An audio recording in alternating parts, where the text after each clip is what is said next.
And you've just heard Work Song, the opening track on Lou Maclean's new album, Outline of a Girl.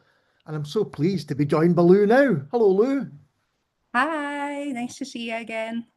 Nice to see you too. And before we talk about the album, can you tell us about Work Song?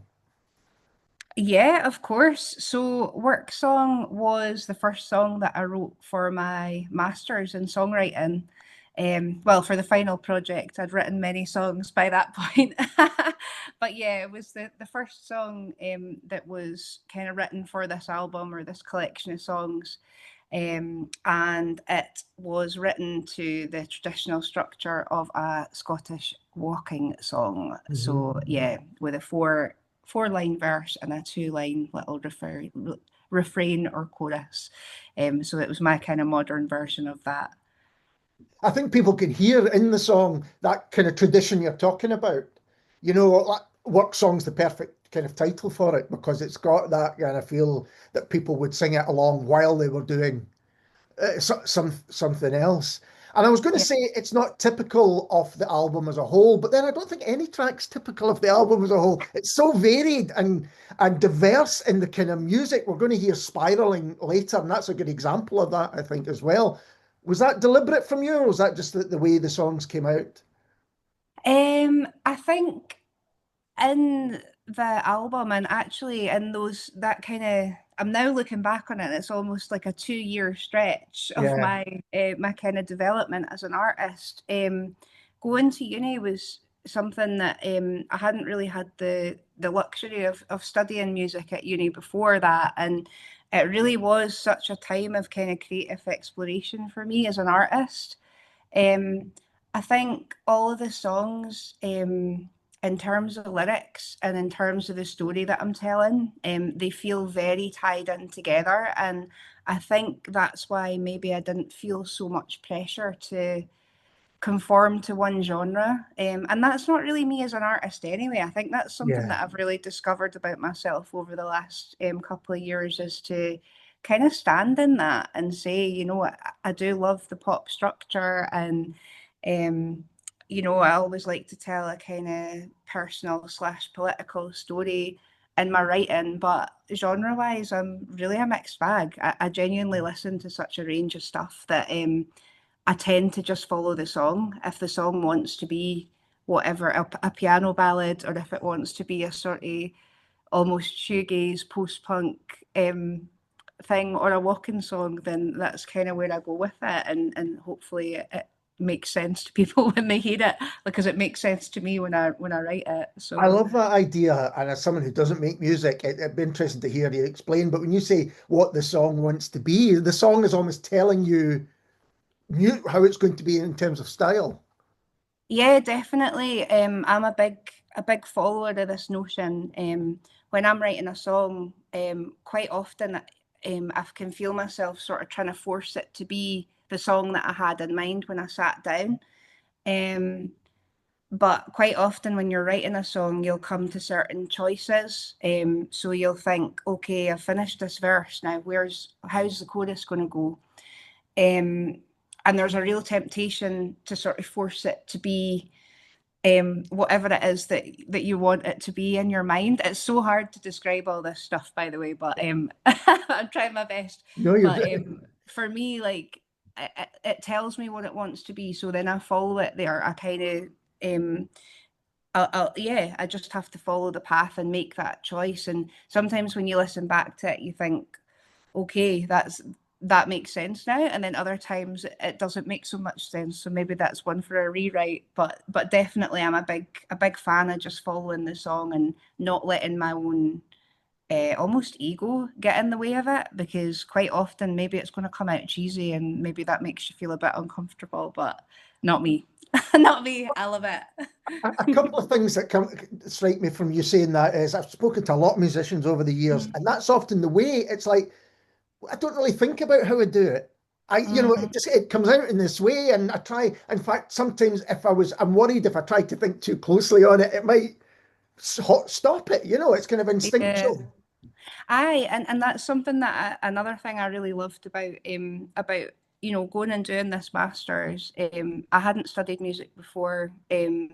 officially. I'd just been kind of self-taught or doing kind of workshops here and there. But one of the components of the course that I was really interested in as a previous psychology graduate was thinking about the psychology of creativity. Yeah. Where does it come from? You know, there's this really popular idea that songwriters are visited by some kind of muse or mystical force, and that's how we get our ideas. And sometimes there are unexplainable bits of inspiration that come, but one of the most exciting parts of doing this project was making notes, really studying where did I get this idea from, and keeping. I kept books and books of notes while I was developing the project, and it's really interesting to go back and flick through those and actually see, I had this idea, 6 months ago.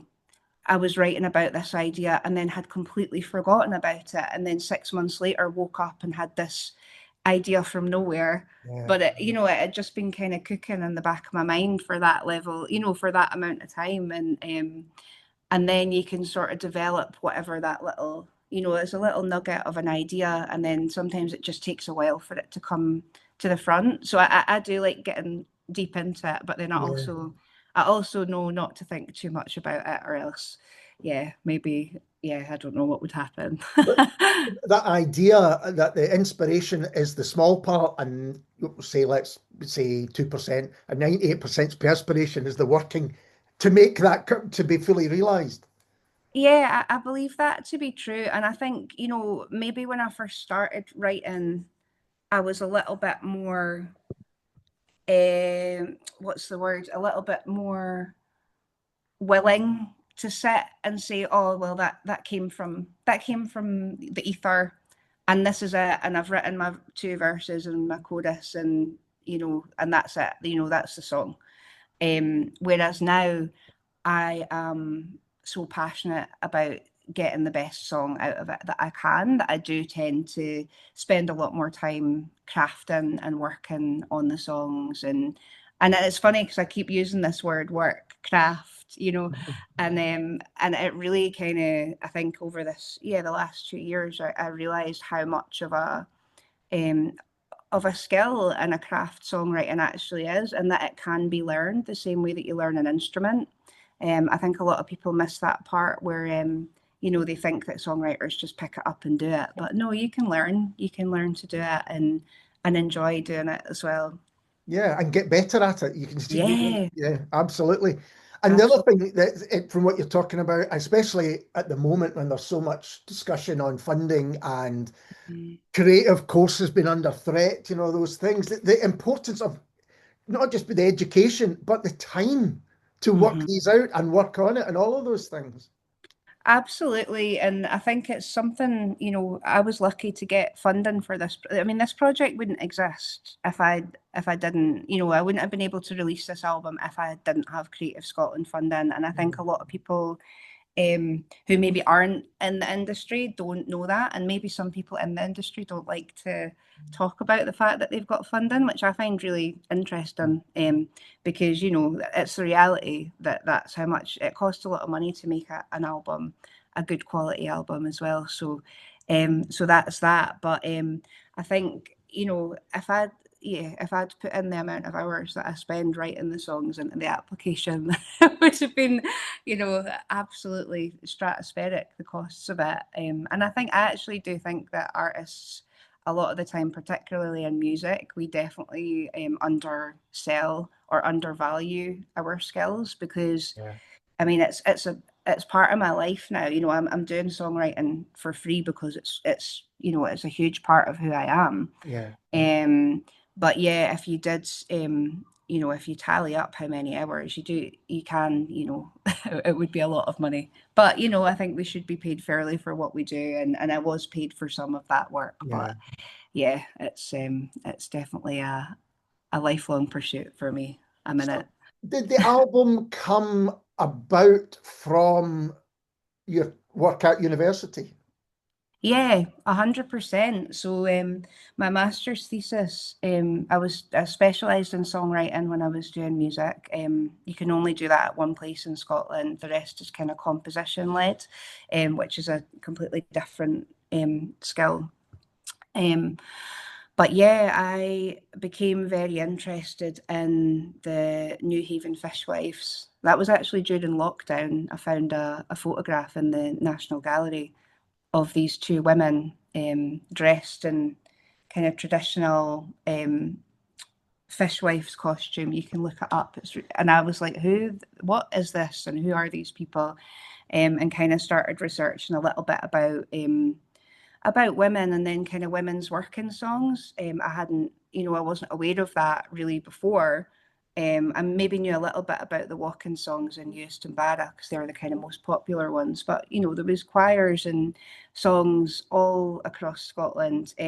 So that was where my interest was first peaked. And then when I was looking for a kind of an academic research project, that was kind of where I was heading with it. That was what I was most interested in, was this idea of women's working songs of the past, and what would a contemporary working song sound like, for women today, or just generally people today.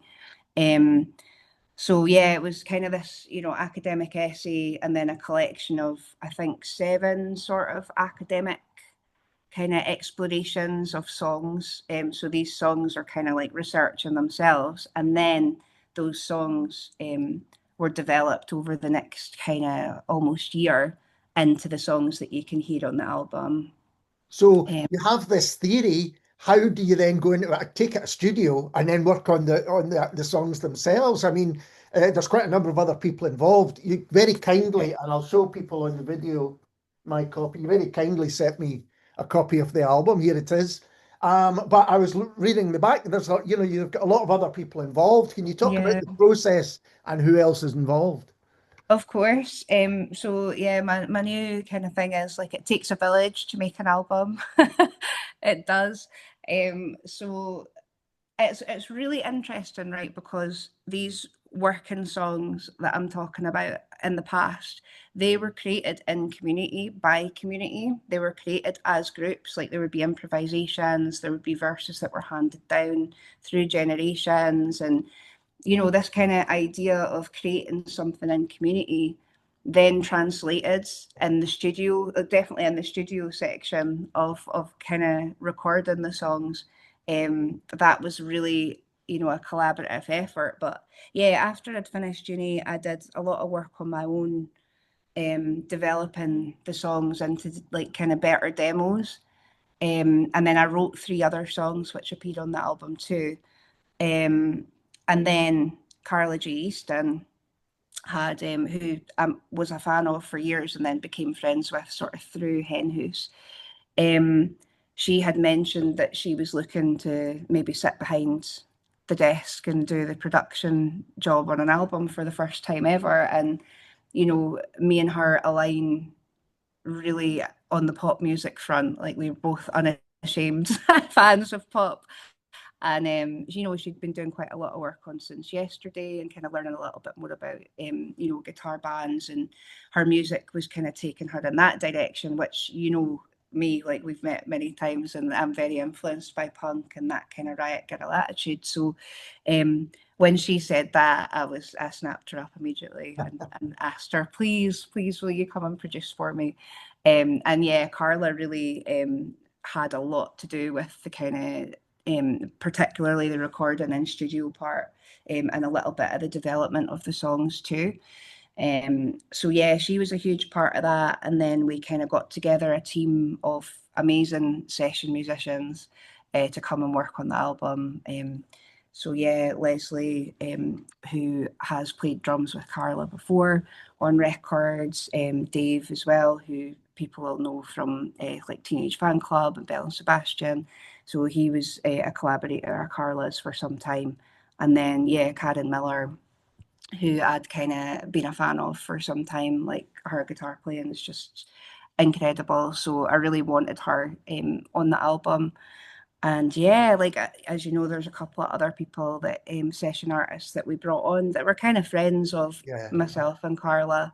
And then Jolyn provided the space of Knockwood Studios and was as part of that too. So yeah, it really felt like such a collaboration and this really creative process where I kind of brought these, I call them sort of skeleton songs. So they're, lyric, melody, chords and structure, and just I'm like, what could you, this is kind of how I see it, but how would you hear it through your instrument? And I think there's something so it just makes the best song, and it goes back to that thing about what we were talking about earlier about following the song. Yeah. If you get someone in a room who is talented, open, collaborative, and an expert in their instrument, I can say like this is kind of what I hear for a guitar part or a guitar hook, and then Karen will just be like, "Oh, okay, I get the idea," and then peel off something that's, 100 times what I could have conceived. And same with drums, same with bass, same with piano, same with synth. Like all of these things are, I know I can't play all these instruments. I can't learn to play things as much as well as they're going to play their own instruments. So why not bring people into the room and just let them create, and build on what you've made? That was kind of the idea. It And I sounds think, like you were almost able to put together your dream team for that, which is great. yeah, totally. Like, it was it was an amazing experience, and I've learned so much from everyone that was involved in it. Definitely, like it's made me sort of elevate my own writing already. I'm actually excited because I've just started writing again in the last 2 weeks. So, and it's yeah, there's so much more coming into my head now that I've even just worked with these people for a week or two. It's been really, really inspiring. Do you think working with other people like that kind of opens you up to other possibilities that you maybe wouldn't if you were doing it just yourself? Yeah, definitely. I mean, I wouldn't have when I initially wrote one of this is just one example that sticks out. When I initially wrote the song Peace, Yeah. I had written it with as a sort of acoustic, almost like a ballad, quite like 90s sort of singer-songwriter vibes, and it had like a little cello underneath it and some strings and things, and it was quite, quite sad and quite Mhm. wistful. um and then, Carla and I were talking about it, before we went into the studio, and we had like a big honest chat about, what is the song, what does it mean? And um over the course of that night, we both stayed up making like these really, for me anyway, they were quite unhinged sort of demos where I was literally just making, mouth sounds for like, what about if we did a da, da, da, da, da, da, da, da, and I would send that across to her. She was sending stuff back. And, by the next day, it turned into a disco It's one of tune. the most poppy songs on the record, isn't it? Yeah, it just went in this completely different direction. But now the song completely makes sense to me because, meaning wise, I was kind of in this really reflective, sort of Mhm. mournful and sad space with it. But, that's not really how I was feeling about it anymore. Whereas now it's much more of a sort of free in, leave everything on the dance floor, hands in the air type celebration song. So it kind of Um, almost twisted the meaning from the style of music. I think it's not so much that it twisted the meaning, but that it took on a new meaning. Right. It was like the next stage of grief almost. It's Yeah. like, when you have that, if you go through something difficult, there's times where you're thinking of reflection and your healing process. But then there's also times where you just kind of let yourself open up to the experience of joy and, the good things that can happen in the world. And I think it's an important shift that song Yeah. took.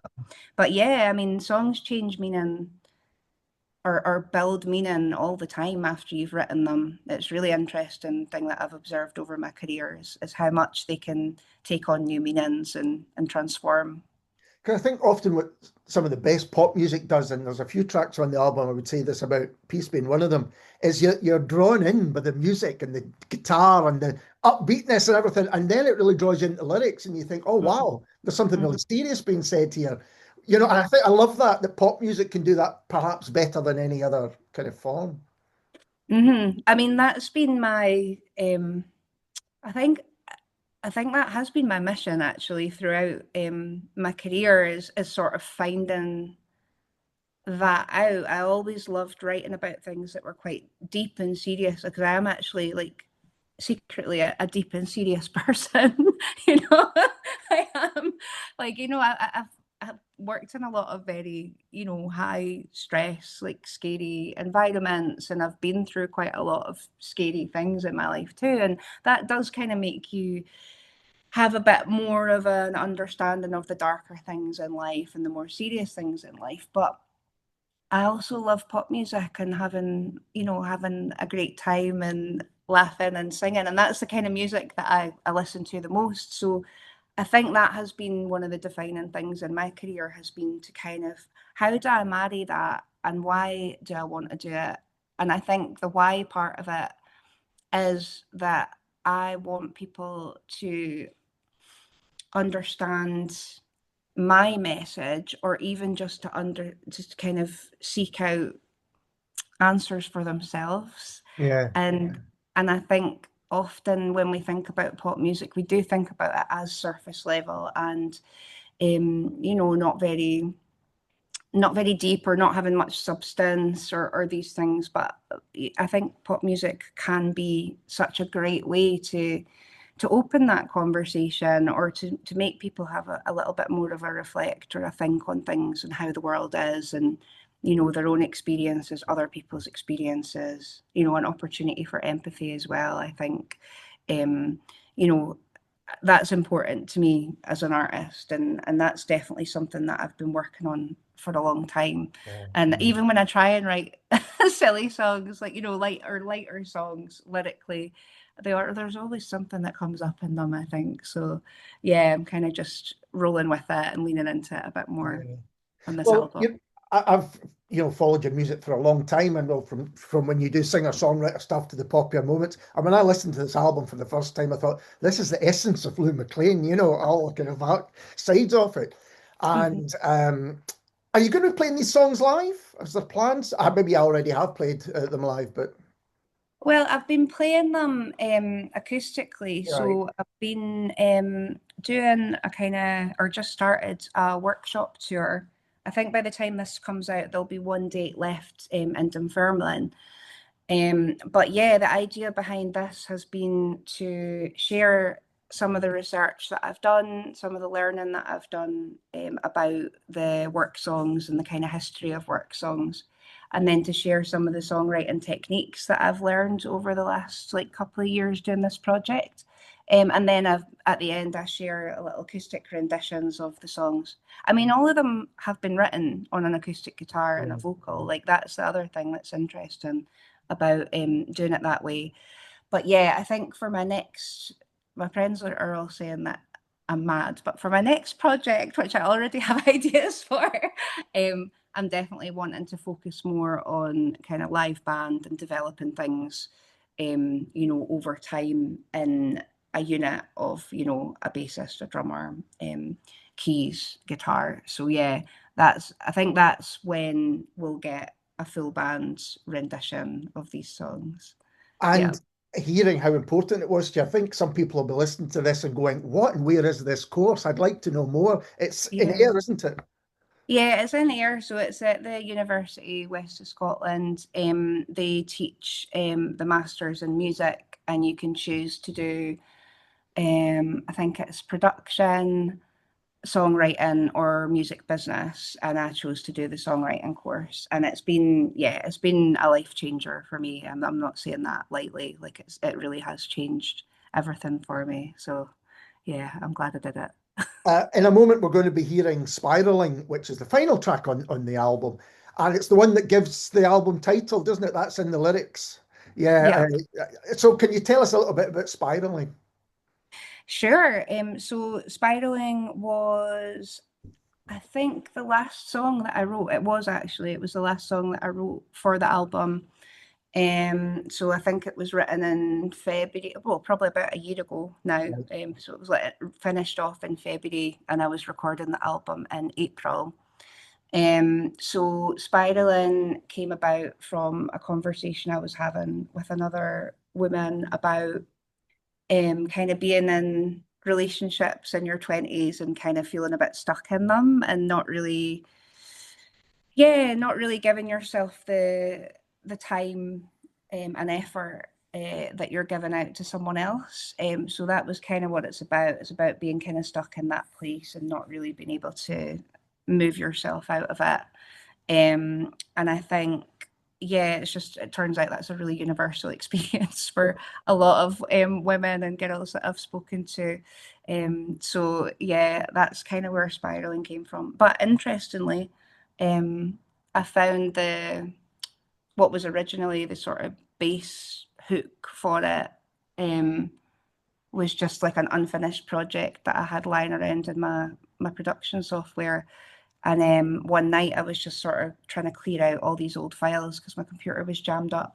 And I just wrote the whole thing, like, and that never really, I mean, that's very rare for that to happen after I've just said all about how much work you have to do to to make songs good. But you did say sometimes it just happens. It was one of those magic ones, and these always have a special place in my heart because I think within 40 minutes the full thing was written out, and melody, lyric, everything was just sorted. But we did a lot of development on that one in the studio to make it sound the way that it sounds. So yeah. Well, we're going to hear that just in a moment. But first, I want to say Outline of a Girl. It's a really superb album. I think, from beginning to end. I've listened to it quite a number of times now, and it gets better with it. It gives, do you know what it does? It gives you more every time you listen to it. As I say, you're kind of drawn in often by the music, and then you really start listening to it. And having the lyric zine that you sent as well, kind of, it's been a while since I've sat, listened to an album and read the lyrics alongside it as well, but it really rewards that, I think. Lou, thank you so much for taking the time to talk to me. It's always a pleasure. Okay, thank you so much. I'll see you again. Bye. And this is Lou Maclean and Spiraling.